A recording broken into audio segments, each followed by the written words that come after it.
my name is Shirley Martinez, and I'm the Director of Equity, Diversity, and Inclusion here at Pikes Peak Library District. Do we in the audience know how many libraries we have? 3? No. Another? 10?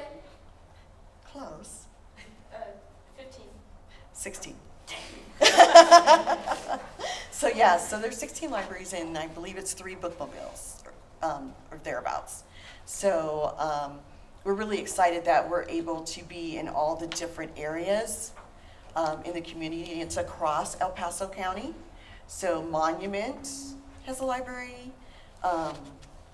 So we have, sorry about that, and we have libraries all the way down to Fountain, out in High Prairie, Calhoun, Old Colorado City, a lot of them in the city of Colorado Springs. The only library that doesn't belong under PPLD is Whitefield Security Library. So very interesting, huh? That we have a library in the middle of all these libraries. But you know what? We all have good relationships with each other, and we have good relationships with the libraries on the different bases here. So, really excited that we're able to provide, services to our community. How many of you were in the summer adventure reading? Yes, this is excellent. We're hoping to get lots more kids, because you know what? What can you get if you read a lot during the summer? You got prizes? He got it. You get prizes. So it's awesome. Did you get a prize? It was when I was in 2nd grade, I think. I got a lot. Yeah. You get free books, you get entertainment, you get petting zoos. There's so much fun stuff that you can do during the summer, which we look at as helping you with literacy, that even though you're out of school, you continue to read. You continue to learn, even though you're having fun in the summer. So, and then I do have some staff members here with us. We have James, who's going to be recording today, so that we're able to use the recording to link to other schools that were unable to be here today. We have Yvette, she's one of my staff members in EDI. And then in the back, we have Tatiana. So really excited that, oh, yes, do you have your hand up? So are we going to be on the internet? On the internet? We could potentially put it on an internet, because it would go on our library site. It's going to be at YouTube at YouTube/PPLD. Oh, she said she's going to be famous. So, yes, and that's part of what we do too, is that we don't just stop at meeting in person and doing events. We're also, you'll see that we're live streaming it so individuals at home or other places can see it, because they can't come in person. So we're using all those virtual and all those tools that we can, so everybody has an opportunity to be able to see the conversations that we're going to have today.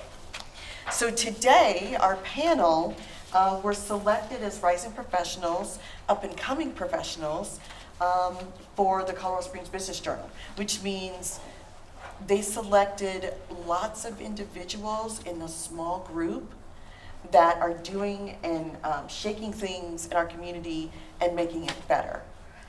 So I'm not going to introduce them. I'm going to let them introduce themselves. So we'll start with Erica Romero. Yeah, so my name is, oh, I did it, no. All right, well, I'm pretty loud anyway. I'm Erica Romero, and I am actually the Business Relations Manager at the Pikes Peak Workforce Center. So the Pikes Peak Workforce Center covers El Paso, so all of Colorado Springs, and Teller County. So Woodland Park, Divide, Cripple Creek. And what our job is, and what my job is to make sure that employers, so people that are hiring, can find job seekers. So we kind of joke that we're like a Match.com. This keeps dying. So we really want to connect businesses and people looking for work and making sure that you guys can match up. So is it a job that you really want to do, and is it an employer that you really want to work for? So that is what I do. I'm pretty loud. Hello, my name is Moni Hernandez, and I am the owner of Viva Marketing and Consulting, and I also am the creator of Fiestas Patrias. I did radio for 20 years. I got to go to different cities and do radio. I did radio in LA. I got to meet a lot of artists and a lot of actors, and that was really fun. And in LA, I also was the assistant to the vice president of Clear Channel, which you guys probably don't know, but I'm pretty sure you guys heard of iHeartRadio. Have you guys heard of iHeartRadio? So yeah, I was on that team when iHeart was first started, and that's where I fell in love with digital, and that's kind of how Viva Marketing was born. We do digital advertising. Have you guys seen the videos that you see on YouTube? They're the commercials that some you can skip through and some you can't. Well, that's me. I put those videos, so you're welcome. And I am also the creator for Fiestas Patrias. Fiestas Patrias is a Hispanic Heritage Festival that will be happening for the first time ever in Colorado Springs on September 17th. It's a free festival. There'll be a lot of music, fun, and different variety of Hispanic food. So yeah, that's kind of a little bit about me. My name is Daniel. I work at Centennial Elementary for Harrison School District 2. I'm a community liaison, so I work a lot with a wonderful counselor, Miss Miller, and my role there is, to make sure that our families that have needs or no resources available to them, so their families and their students can succeed in the southeast part of Colorado Springs. So one thing that I have to say is, Daniel, who's your favorite coworker? My favorite coworker is Dawn Miller. Awesome, not gonna lie. She wanted it live. So we did have another panel member. Her name is Sammy Black. She's also a rising professional, and she owns her own yoga studio called Venus Collective. She had a family illness this morning, and she had to take care of it. So we won't have Sammy here, but maybe another time. But I think you're going to get a lot of what we're hearing today, and we'll have a time for you to ask questions. And if you're allowed to stay to lunch, we have lunch that we'll be serving for you. So we're going to start with the first questions. Erica, share your first thoughts about being a young professional. So being a young professional is something I never really thought growing up. I remember everybody would be like, what do you want to be when you grow up? And I would be like, I have no idea what I want to be. I know I like to be in charge. I know I like to be, at school, like in charge of group projects, and I always like to kind of be that person who had my opinion heard. But I never really thought, it's like, how do you become a leader? They don't teach you that in school. But when I first started working, I actually had some really good mentors, and they were like, well, you have so much potential, and we can see you in different management positions. So when I first started working, I worked at Target, and then I actually ended up working for Victoria's Secret, and in those roles, I took management roles. And so you actually have to lead teams of people. So something that was really important for me is, am I the leader that I would want to work for? Because when you guys start going out into the world and start working, you're going to have really great bosses, and you're going to have really horrible bosses. And I wanted to be a really good boss. So everything that I saw in other people, I would ask them, how do you do that? I would have conversations. And they really help develop you and kind of show you like how you can be a leader, how you can be a manager. And I always noticed there was two differences. I feel like anybody can learn to be a manager. That's checking up on things, that's following policies and procedures. But a leader is somebody who sets the direction and helps motivate everybody to get to that direction. So being a young professional has been really great because I've learned to kind of channel that of how do I lead and inspire others. And then in just different roles that I take, and then you realize that not only does it happen in work, but it also happens in your life. You find different causes and stuff that you're excited about and that you want other people to join with you. We talk a lot about different strengths, and one of my strengths is persuading people. So that's why I was really good at retail, because I could get people to buy things. I was like, you need that. Like, that was real good on you. But especially in this new career that I'm in workforce development, it's, why do you want to work for this place? Why does this make, a great career pathway for you? And so I've learned just those different skills, and really been able to take on leadership positions from that, from having no idea to realizing, hey, I have these already strengths that I have. How do I leverage them into different fields? So what was that question again? It was share your first thoughts of about being a young professional. And I do remember on iHeart back in the day when I was in California, that's the moment. Yeah. So I know who you are now. I would have to say the first thoughts about being a young professional, the first thing that comes to my head is sacrifice and hard work and dedication, because sometimes I don't get to go out and play with my friends. I can't go out to events or, because I have to work. So that's part of like the sacrifice. I think we all have set a lot of sacrifices to work in what we do, right? Hard work is working 20 hours a day where you get 4 hours of sleep because you're trying to catch up, as a business owner, that's kind of how I feel about it. So sacrifice, hard work, and dedication. There's a lot of times where things aren't gonna go our way.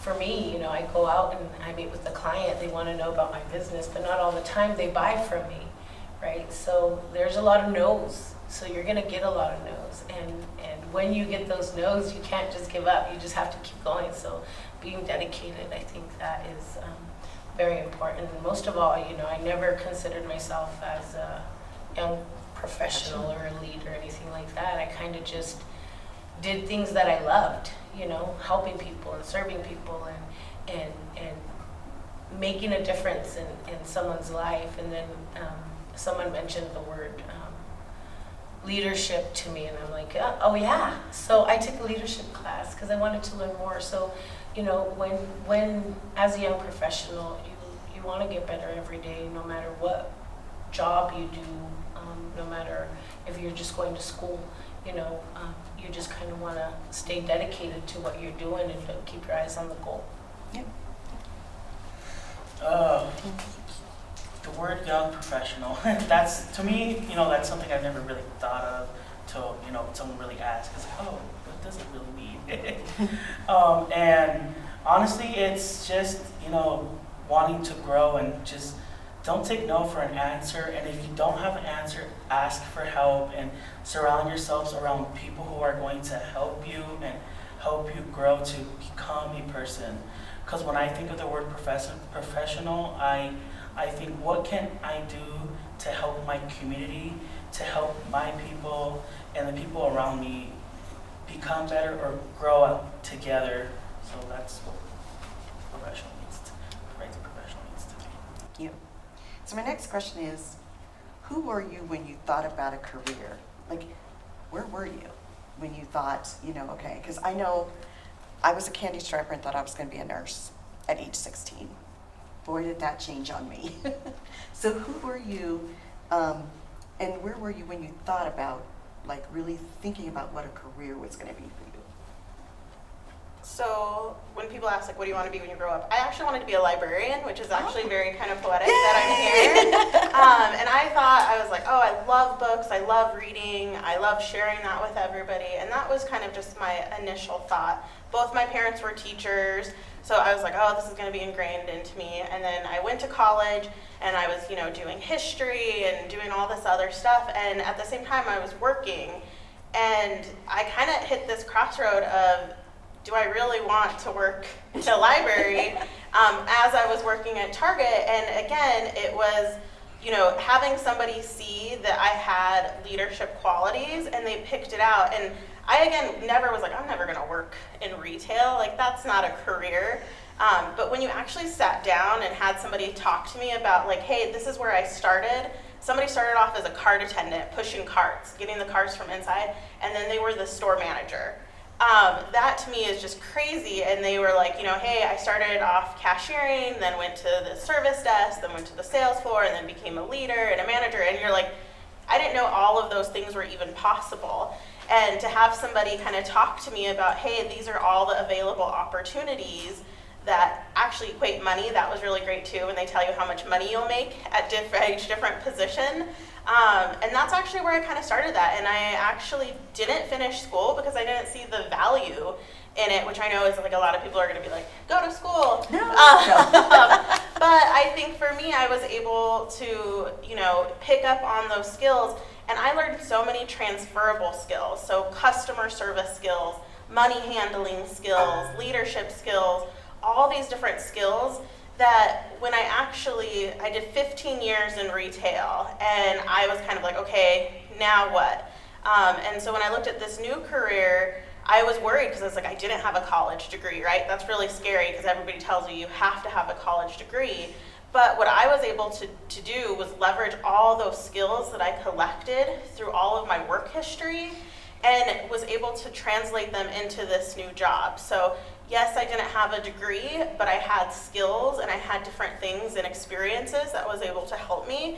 And that's what's really exciting for me, is to telling people, you don't have to do one path.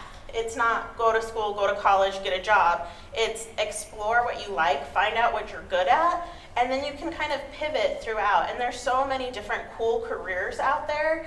There's jobs that I never even knew existed, and I'm like, oh my gosh, like how come people don't know about it?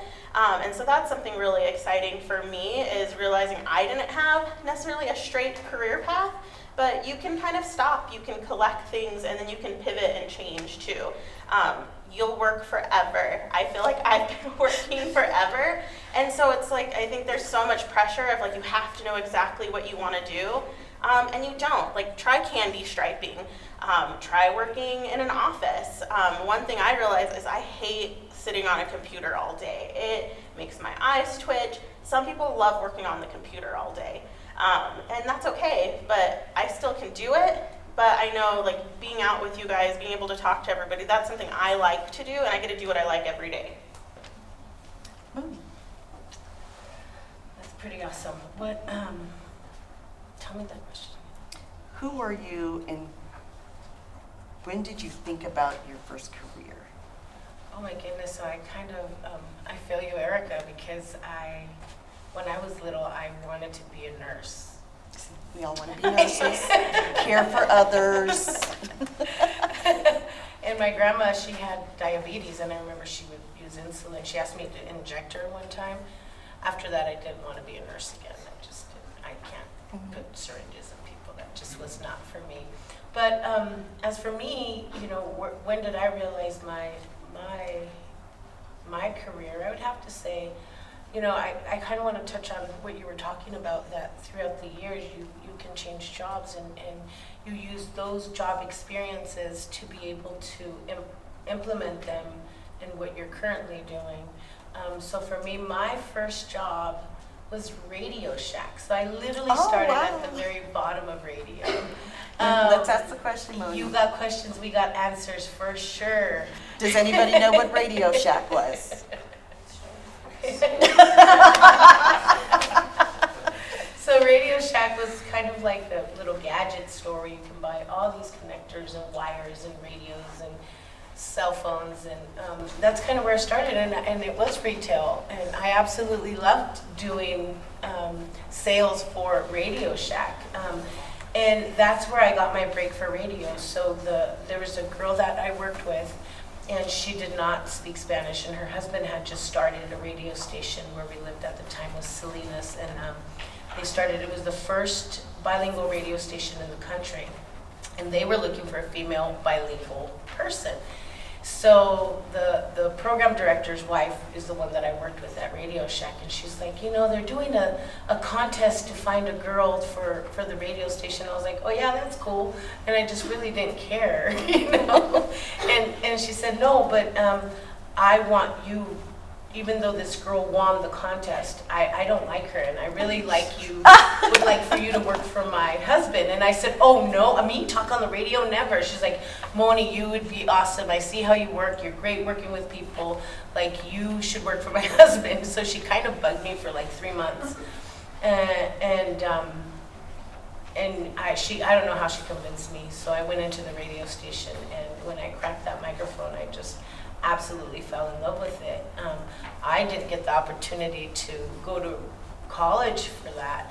However, when you're in a position or in a career, whatever it is that you're doing, you learn from what you're doing to, and so I'm very grateful that I was able to go through that process, you know. You can say it's God, you can say it's destiny, whatever you want to call it, you know, we all have our journey that we're taking. So with that being said, you know, for me, when I realized what I was, where I wanted to go, I didn't know I wanted to do radio, then I fell in love with radio, and then I ended up doing radio in LA, and when I was doing radio in LA and I was working for Clear Channel, we were starting the iHeart, whole program for iHeart, is when I realized, you know, I think the future is digital. And that's where I realized I really want to learn. I want to learn how to do websites. I want to learn how to do graphic design. I want to learn how to do digital marketing. And that's where I started learning. I knew that I would love to have my own business, but I never thought it would be a reality. And that reality didn't actually come into mind until COVID. So after COVID, I was doing a radio station here in Colorado Springs. It was a Spanish station, and I left the station. And then I was like, okay, so now what am I going to do? So I decided, I said, well, you know, I have a daughter, and I don't want to send her to daycare or anything like that. So what I did is I said, well, I'm going to start my own business, because if I start my own business, I can take my baby with me, and no one can tell me anything because I'm the boss. So that's kind of where my company was born, and where I decided I'm gonna take my career, and it not only was for my professional life, but it also worked and it lined up with my personal life. Daniel, you're next. What was the question again? The question is, who were you and when did you really think about a career? Wow. Who was I? I worked at a factory, to be honest with you, and I would go there and I'm like, do I want to do this? No. So then I jumped from job to job to job, and then one day my girlfriend was like, hey, my job is hiring. He's like, if you want to work, and I'm like, I don't know. I've never done anything in an office setting before. And you know, I applied, I got the job, and this was 5 years ago, and I'm still working at Centennial, and I love it now. And when I started there, you know, I was learning. I've never done anything on an office setting or working with children. And as soon as I got there, you know, I felt like I fit right in. I started working with kids, doing support times, working with families, working with translations on paper so our families have the right information. And then a position opened up to becoming community liaison, and that was like around when COVID hit, and you know, it was working, you know, the food drives, letting families know the opportunities going on, resources available to make sure, you know, our community stays afloat. And you know, especially our Spanish community, that sometimes I feel like gets very affected, because in my opinion, like, my parents came from Mexico, so sometimes they struggle to ask for that help in general. So if, you know, you try to get comfortable with them so they know, you know, it's okay, the help is here, take it. And you know, ever since then, it's like, yeah, I want to do this, and I love it now. All right. So, so you talked to me about, in your, you know, responses, you did talk to me how it evolved for you. My next questions are, how have you found new possibilities in times of uncertainty? Because there was COVID, and it did break up how we normally would be doing things in person, and, you know, just lots of different things that we would look at. So the week before COVID, remember when they shut everything down? It was like no going out, all the stores are closed. I got promoted. I became the team lead of the business team, and the conversation I had was, we're going to ease you into this. You're going to get a ton of training. You're not going to get rushed into this. And the very next week, everything shut down, and all of these businesses, because I work primarily with businesses, were panicked. They didn't know how they were going to pay their employees. They didn't know how to do like a temporary layoff for employees. There was just a lot of chaos and confusion. And then think about too, is nobody really had the technology also, because we've been doing everything so face to face, thinking about now that we're live streaming this at the same time, that wasn't happening 2 years ago. We were all very reliant on doing the same thing that we've always done. So we had to get really innovative. So we ended up purchasing Zoom licenses. I think everybody now has Zoom. And then we actually were doing town halls of how do you get people together in a virtual environment to help give them information. So one of the things that I'm really most proud of is the state wanted to do a job fair, but they didn't have a digital platform. And we already had started looking at one. So we actually did a statewide job fair. We had over 1,000 job seekers. We had 300 businesses across the state. And that was definitely when COVID was kind of receding back and people were ready to go back to work. But we've had to really rely on technology, and it's really interesting because I don't know if any of you guys had to have your parents, like, how do you do this on my phone? Imagining to do that with all people that you work with of like, I don't understand this computer. So really embracing technology, thinking about new technology of how you can use it, and also how people communicate isn't the same. We talked a lot about how we want to connect with young people. How many people go to like the Department of Labor website? Do any of you? Do any of you? I don't think so. So again, it's like, where are you guys at? And that was something that was really important for us. It was making sure we text message people, not just do emails to people, because people respond to texts better than they do emails. Thinking about Instagram, TikTok, looking at those different social media that you guys are actually on, but not making that assumption, because I think, again, a lot of times older people will try to say like, oh, this is what kids want, versus actually listening to what they want. And so we've actually done a lot of stuff for employees too, because things have changed, people want things differently. So we've been actually working with a lot of community organizations to kind of really get the voice of employees, so that way we can provide timely feedback. My big thing is we can't keep doing things the same exact way and wanting a different result. And I think what matters to you guys is different than what matters to a 20-year-old, which is different than matters to a 30-year-old. There's a lot of different things, but you have to talk to people and you have to ask them questions. And with COVID, it was really easy to not talk to people, but our big thing is how do we still stay engaged with everybody? So I have a question of the audience for any of you youth. How many of you have cell phones? How many of you are on your cell phone for more than 5 hours a day? How many of you are on your cell phones at school? Texting during class? Wink. And so the social media that you have that Eric is talking about, is that the preferred way that you want adults to interact with you? Adults. Us? Oh, you don't even want us to interact with you. No, but I mean, like Erica said, when we're trying to let you know, because what grade are you in? 7th. So you're at the cusp of understanding careers, because they now let 12, 13, 14-year-olds work at some of the Burger Kings and things like that.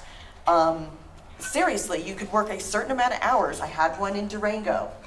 And I remember he was looking at a picture of a hamburger. And I was like, I want something else. But starting to learn how to have a career and learning, what that's like is to have something, have your own money, and being able to make decisions for yourself and things like that. But how do we as leaders engage you if you're working for us?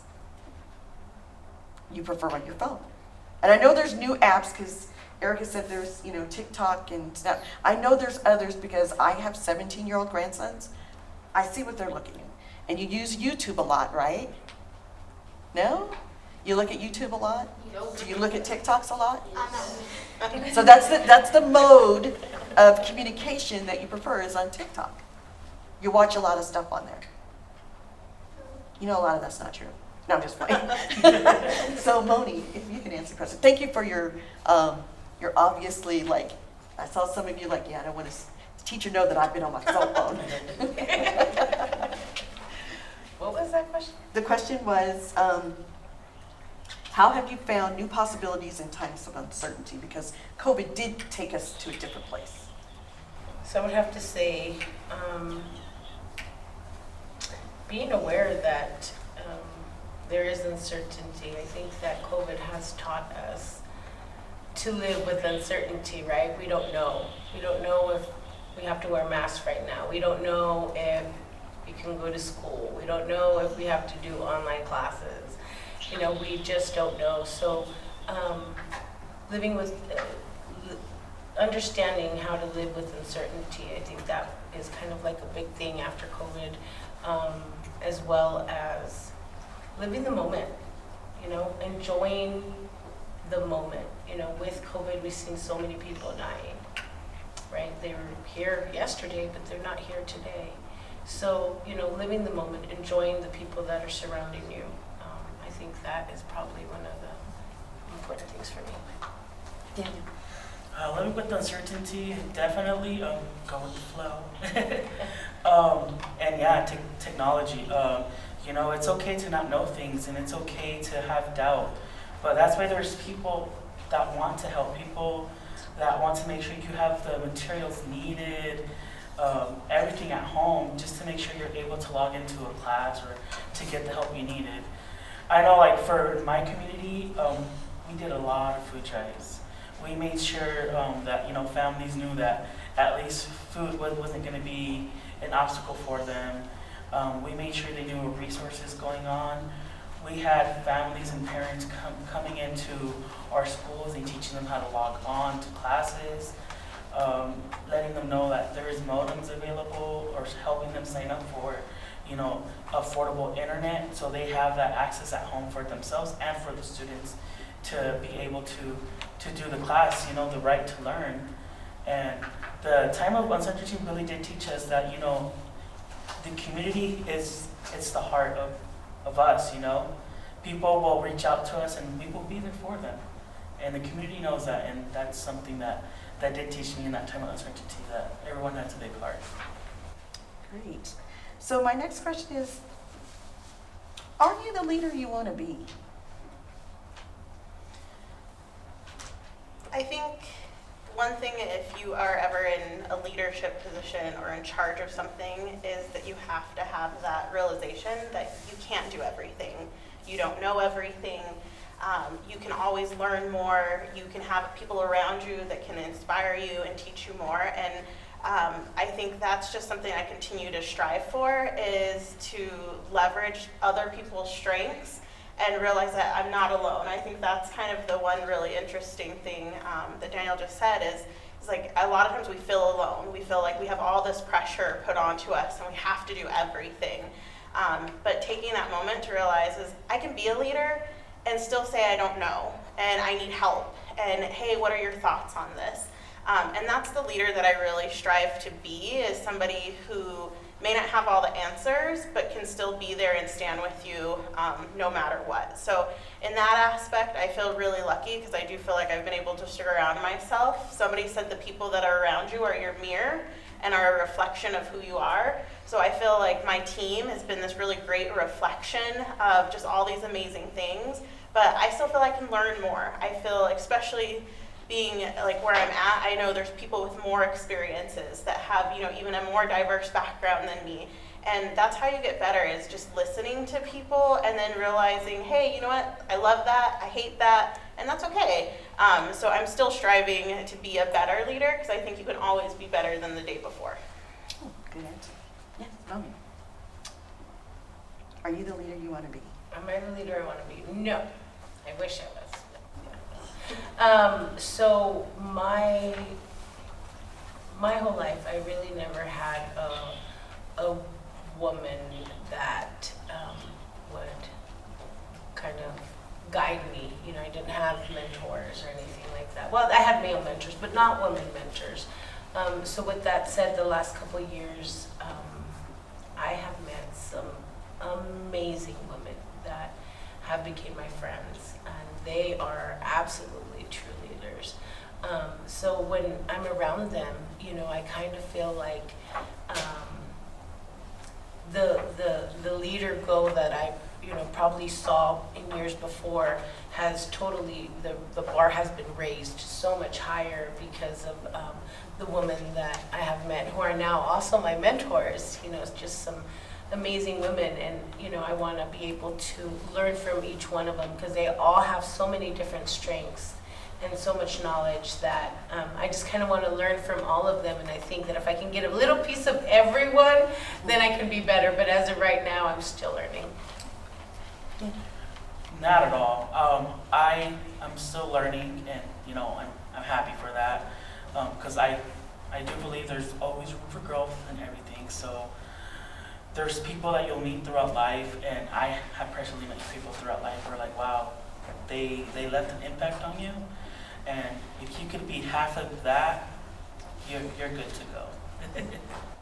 I'm going to open it up to the floor to ask some of you. Do you have mentors now? Is there somebody that you look up to, whether it's at school, if it's a family member? Do you have mentors? Yes? My mom is a really great mentor. She's a teacher and she lets me, she helps me a lot with school and how to like socialize. Good. Yes? My mentor is my dad because we're very Stand up. similar. When you're sitting, your voice goes to the person in front of you. So my mentor is my dad because we're very similar and he's like a really hard worker and we have a lot of the same passions and like he's kind of really smart. Like, well, not to toot my own horn, but I've been told I've been really smart by like a lot of people, so I definitely got that from him and he's kind of like my mentor. Oh, cool. Yes? My Go mentor ahead, Sten. is also my dad because me and him have the same interests in what we like, and because of him, I know what I want to do when I grow up, and that would be becoming the Force General of the Air Force. Okay. Yeah, and becoming a pilot and stuff because I just love math, and he's helped me realize it. Very good. Yes. Our mentors are teachers. They teach me stuff that I can use when I'm older, That's good. That's good. especially Miss Somas. Oh, right. Yes. You want in? Huh? That too. Oh, okay. I was like, that's a real big spread. Yes. Put it back down. Go ahead, stand up. I know. My mentor is my dad because he's a lawyer, and if he wasn't a lawyer, then I wouldn't realize that I also think I might want to do this.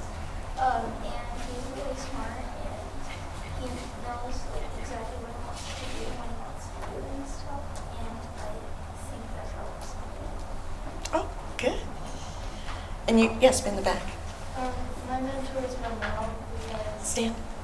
when we were nearly homeless, she turned her life around and got a job and we were able to rebuild our life. Oh, awesome. Awesome. Yes.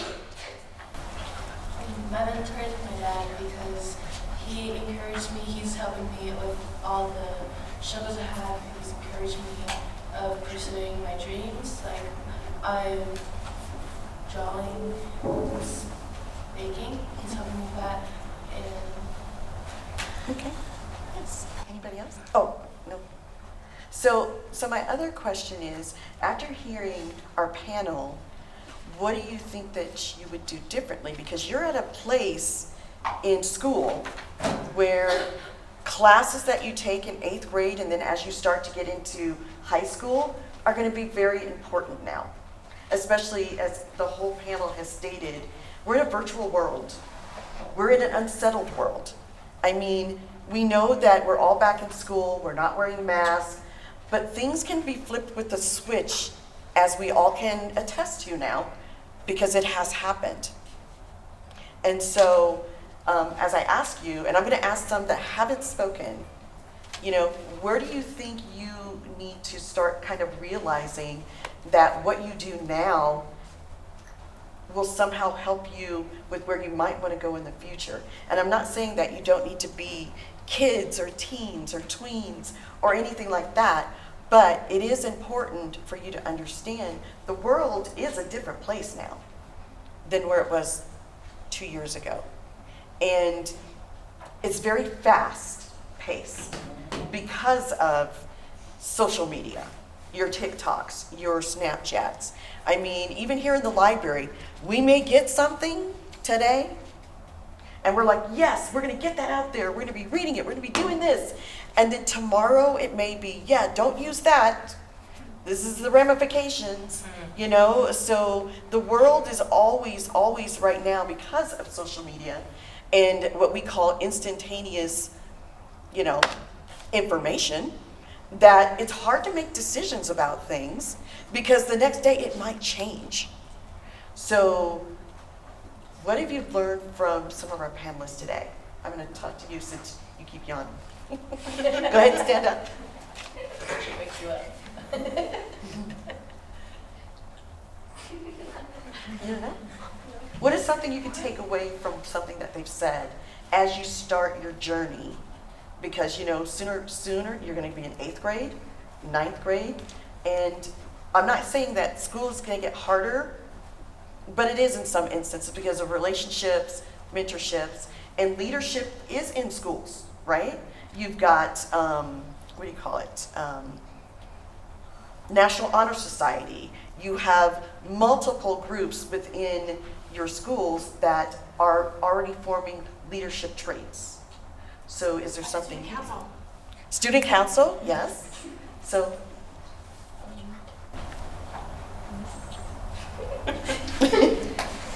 You can think about it. Thank you. Yes.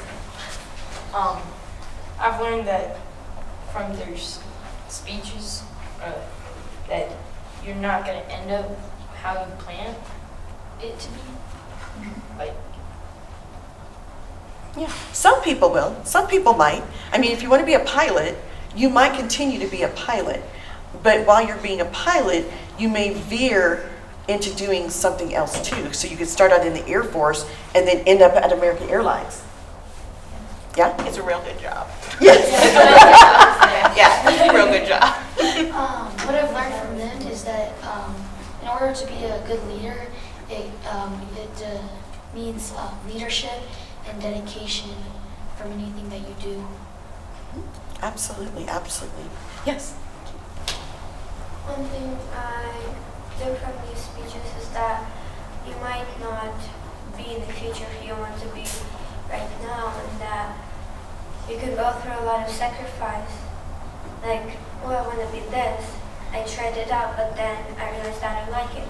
But you've already sacrificed something, but then you have to go somewhere else, and then you sacrifice a lot of things to find where you want to be. Excellent, absolutely. I think that's really important to just always remember is like there's so much ahead of you and it's just keeping that moving forward. Because I think sometimes it is easy, you know, and it's okay. I always tell people it's okay to have like that pity party of like, this is awful, I hate it, like, why is this happening to me? But it's kind of taking that, you know, that breath and then taking that next step forward. Even if you don't know where that next step forward is, just take a step forward. At least it's doing something. And then, like kind of how they were saying, is sometimes you don't know what's going to happen, but that's life, and life Change is very- okay. Yes. Yeah, change is okay. And I can tell you, I went into the military at the age of 18. I was in the Navy and the Army. I retired from there at the age of 40. So I really didn't have any careers in between. So when I was retiring, I had that pity party for myself because I was like, what am I going to do? This is all I've done since I was 18. What skills do I have? What can I do? I'm afraid to apply for jobs because I never had to apply for a job. I was always in the military. And I had an epiphany one day. My husband just said, hey, just put in some applications, see where you land. I was like, I don't know, because I hate being rejected, you know, because I was never rejected before. So I took a leap of faith, and I put in for 3 jobs, 2 in Denver, 1 here. There were 2 attorney offices in Denver, because I worked in the legal offices for the Army. And the other one was at a utility company, Colorado Springs Utilities here. So far outside of where I was even thinking that I was going to go. But I took a leap of faith. I applied for the job. I did end up in HR. When I got the news, I will tell you, it was December 26th. I was in Toys R Us, in the line, taking something back because the kids didn't like it. And I got the call from the individuals that wanted to give me the job. And I'm in the line, and I'm like, what? And yes, I had a dinosaur kind of phone. So I was trying to hear them, and then I got out of the line, and they said, we'd like to offer you the job. Here's the salary. This is when we want you to start. And I started doing the dance, and I had music on my head, and people were looking at me in line like, what is this crazy lady doing? And at that moment, I didn't feel like a failure. I felt like, I took that leap of faith. It's in an area I knew nothing about the utilities, absolutely nothing. But I did have some skills in administrative and legal, and that's where they needed me. The other stuff I learned. So that's one thing I think that we understand is sometimes you can't go, even when you're going into class, social studies, and you've never studied, Civil War or anything like that, you'll learn. There's things that your teachers teach you to help you understand it. Same thing is when you're starting out thinking about careers or starting out thinking about, what your next class is going to do or what you're going to eat for lunch. You always have that inner circle and you surround yourself with those people that are going to stand by you. My husband stood by me. He knew how scared I was. And that experience helped me to move myself into giving back. That's where I started doing work with nonprofits and helping people because I said, I'm pretty sure there's a lot of people out there like me that had to take this step and need that kind of reinforcement. And so, as we open it up to the floor, do you have any questions for any of our panel members? Yeah, I'm gonna come back to you. So any questions of our panel members? Any question you can ask them. Yes. This question is for Melanie. I'm sorry if I said it wrong. Yeah, it's okay. So what was your favorite celebrity or actress or actor that you met? Gosh, I met a lot. I really liked Eva Longoria. Beautiful, beautiful woman, just outside and inside. She was awesome. I got to work, she owned a club in Hollywood that I got to work at a couple times, so that was really fun. Enrique Iglesias, Alicia Keys, a lot of Hispanic artists. I don't know if you guys are familiar. I did a lot of Spanish radio. One of the funny thing is I went to a Grammys one year, and there were all these artists. They were just everywhere. They were walking by you, and I was with a group of my friends, and I saw one Christian artist, a Spanish Christian artist, and he was way at the corner. And I told my friends, hold my stuff, I have to go take a picture with this guy. And they're like, who is that guy? Nobody even knows who he is. Oh, don't worry about it, I know who he is. But I was really starstruck over this artist that no one really knew about, instead of being starstruck over the bigger artists. So that was really exciting. I kind of want to tap into what you were saying about leap of faith, right? When I moved to Colorado Springs because my grandma lived here. My aunt and uncle, they're military, and my grandma was here. My mom said, I'm moving to Colorado Springs. And I said, and what about me? And she's like, what about you? And I'm like, I'm not staying in California, I'm following you. So I followed my mom out here. I didn't have a radio job. So there's gonna be times where you're going through transitions, right? Different jobs. And making those right decisions and really, really doing what you wanna do. Knowing your options. So when I moved out here, I didn't find a radio job. They actually told me, you did radio in LA, you're overqualified for this market. And I'm just like, I need to pay my bills. So I didn't get a radio job fast when I moved out here, so I was looking for a job. So my ex-husband, at the time, he was working for the Department of Corrections, so he was a correctional officer in Canyon City. And he's like, why don't you work for corrections? Do you have any felonies or any criminal background? I'm like, no. And he said, well, why don't you try working for corrections? You know, have you ever thought about that? And I'm like, no one in my family has ever gone and worked for corrections, that's for sure. And I don't know if I can do something like that. He's like, well, let me show you the pay. So when he showed me the pay, I said, well, maybe I can do it. So I tried that. I took that leap of faith to get out of radio. I really didn't like it. I did it for 2 years, but it was really exciting to get out of my comfort zone and to learn something else.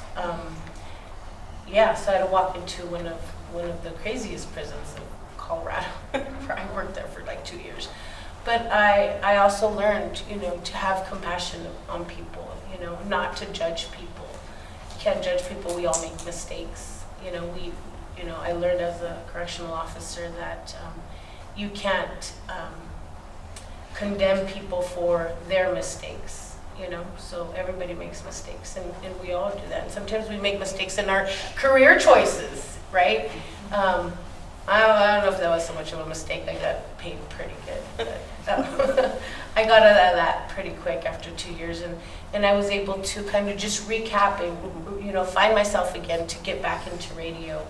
And I kind of fell into the radio station here, but, you know, taking those leaps of faith. Yes. When I left the radio station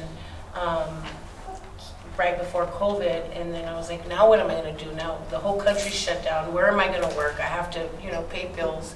And then I took that leap of faith of saying, well, I'm just going to start my own business and let's see how this goes. You know, but it was very scary. Yes. Yes. Where's the fair? The festival? The festival. Yes, so it's September 17th. It's on a Saturday in about 2 weeks. Downtown Colorado Springs on Tejon and Mijo at the Pioneers Museum. You guys know where that's at? No. It's like a couple blocks down. Yeah, It's- not too far from here. So. It's on Nevada. And Yeah. so, so we actually have lots of really great cultural events here, and there's lots of things happen here, and it's free to the public. So you just go, take your families and enjoy yourself.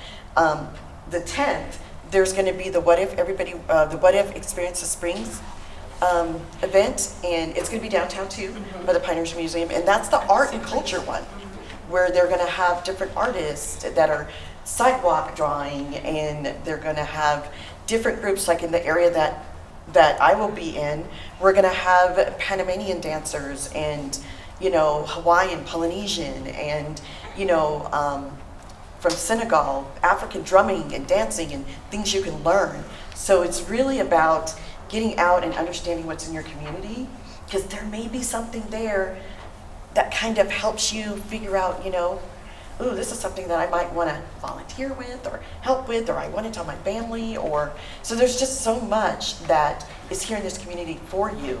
And this is just the start of the real journey for you. We did this, another one, I think 3 months ago, to high schoolers and 2 middle schools. Wow, there was a lot of them. It was really crazy because the questions we were asked were, well, how do we really know? How do we know? Well, you kind of don't. You kind of fall yourself in there, and then you get interested in something. Like some of you said, I got interested in this.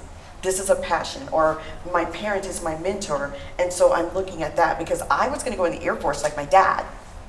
And then I fell in love with travel with the Navy. So I was in the Navy first, but guess where my first duty station was as an 18-year-old? Naples, Italy.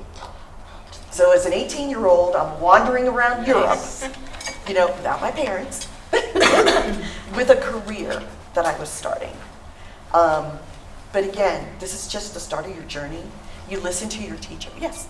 I was sorry, we were wondering, can you guys talk about any regrets that you have? Ooh, that's a good one. And how do you cope with regret?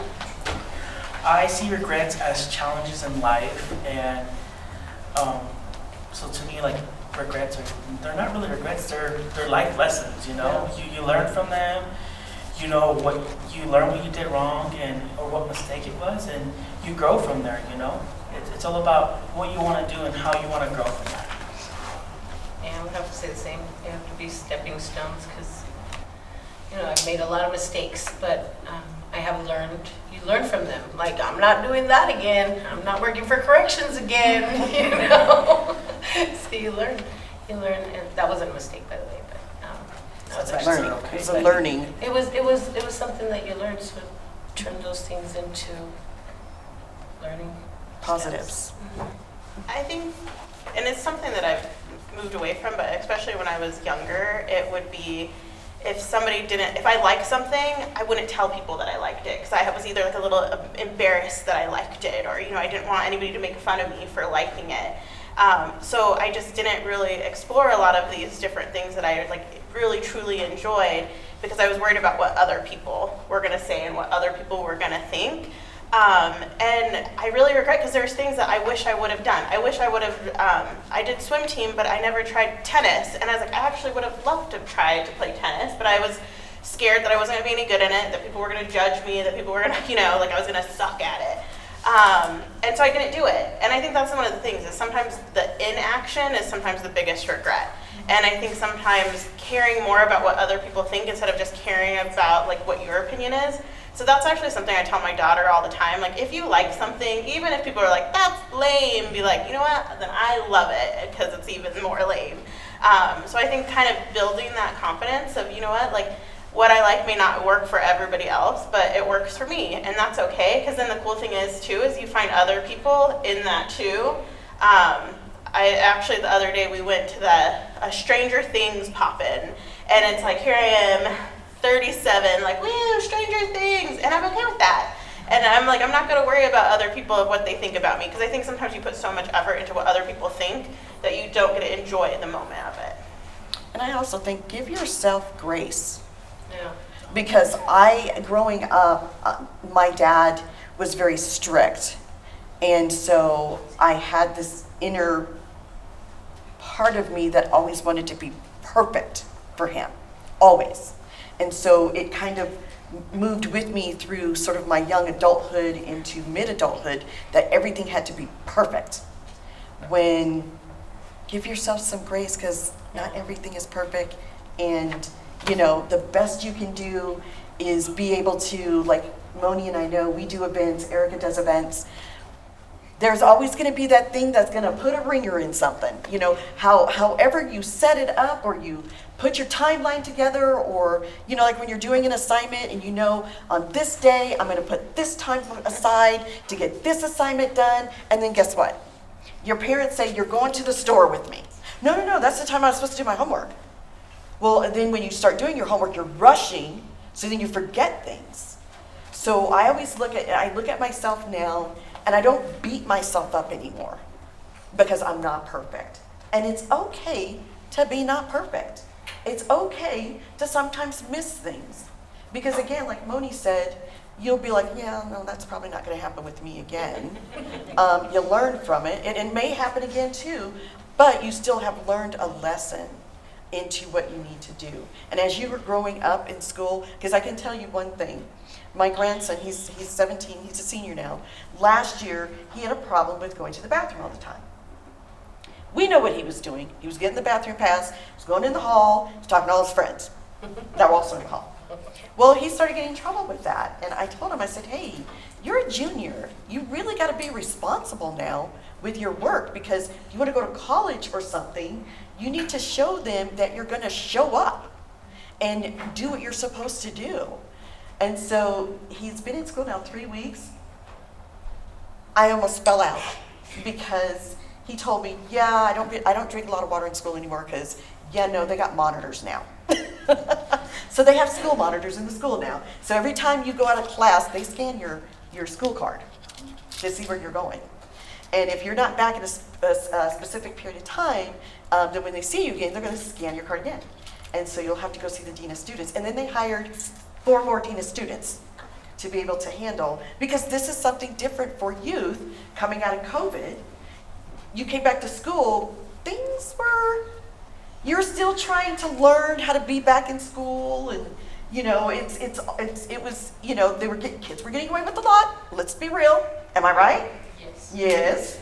So he just said, yeah, I got to be more responsible. And oh, by the way, they got monitors in the hall now. I go, oh, so that's why you're not going to the bathroom as much. He said, no, Grandma. He said, you know, everything is on our computers now. And so the teachers can go in there and see what we're doing when we're doing it. He said, so I have to be more responsible with my work because I do want to go to college. So it's understanding when you're moving through those frames of life, and that, you know, you can get away with stuff, you know, for a period of time, but then at some point in time it's going to catch up with you. And, you know, a lot of teachers that I know, I'm actually a school board member for Mount Fort Carson High School. A lot of teachers will tell me, you know, we know the kids that try to get away with stuff, and we let them get away with a little. But she said we have to be firm now because we really want them to stay in and learn. Because we feel like those 2 years that we were at home, and I can tell you, I was one of the parents at home trying to help. I was useless because it's really hard online, and you're trying to help them, and you know they're like, you don't know what you're talking about. This is what my teacher said. And you're like, okay, well, I'm going to move away from that. But how you learned was so different. And now you're back in school and trying to go back to the old way, but you can't. You've got to have a mixture of both. So what I would say is, if you have any other questions for the panel, and you can actually come up and talk to them after for yourself too. Yes? I'm sorry, I'm not sure if I try to say it. Moni? Moni? Yeah. How did you end up starting your own business? So,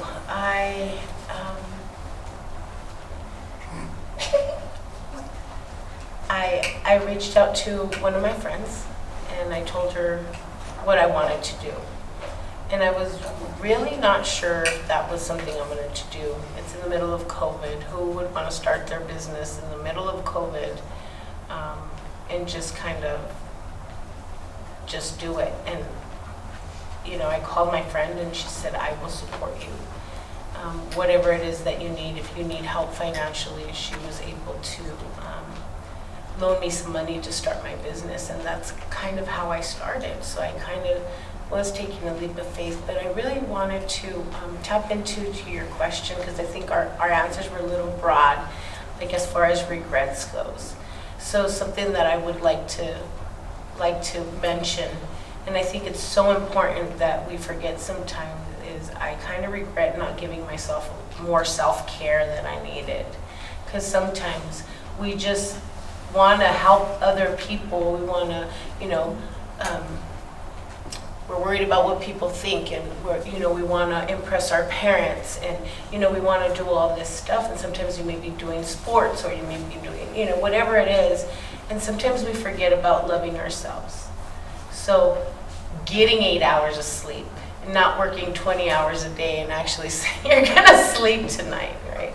That's important. Just loving yourself, doing things that you like, finding a hobby.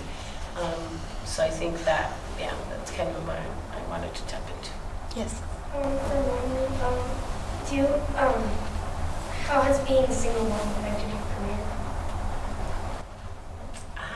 Well, you guys want to That's a good one. touch? You guys want to touch on my motherhood? Do you guys really want to know the story? Do you guys really want to know? How old are you guys? 13. Huh? 14. Okay, Look, so we have no, it's totally 7th and 8th grade. 7th and 8th grade. Okay, so I got pregnant when I was going into freshman year. Right? I got pregnant when I was 14 years old, and I had my first daughter at 15. I was with her dad, and we got married after I turned 21. I had my second daughter at 20, and he passed away at 25. So I had to raise 2 girls without a dad, and I had to make a lot of sacrifices. Remember I was talking about sacrifices? There's a lot of people that were doing radio that didn't have kids, and they got to go to like all the after parties, and I couldn't go to those things because I had to go home and take care of my daughters. Did that answer your question? Okay, what was your question again? How was being single mom? So yeah, it didn't affect my career, but there were certain things that I couldn't do because I had children, you know? There was times that there were things you can do and I just couldn't. I didn't have a babysitter, you know? But I actually would like to say that they were actually what kept me going, because there was days that I wanted to give up. You know, I don't want to get up. I don't want to do this. I don't want to go to work. Why do I have to work? You know, there was times where I was doing the morning show. So I do the morning show. We'd get up at 3:30 in the morning to do the morning show, start at 5. And then I'd go home and then I had to work the nightclub at night. So from 11 to 1, 2 o'clock in the morning, and then go home, go to sleep for a couple hours, and then go back to work. But it was really fun. I did have a lot of fun.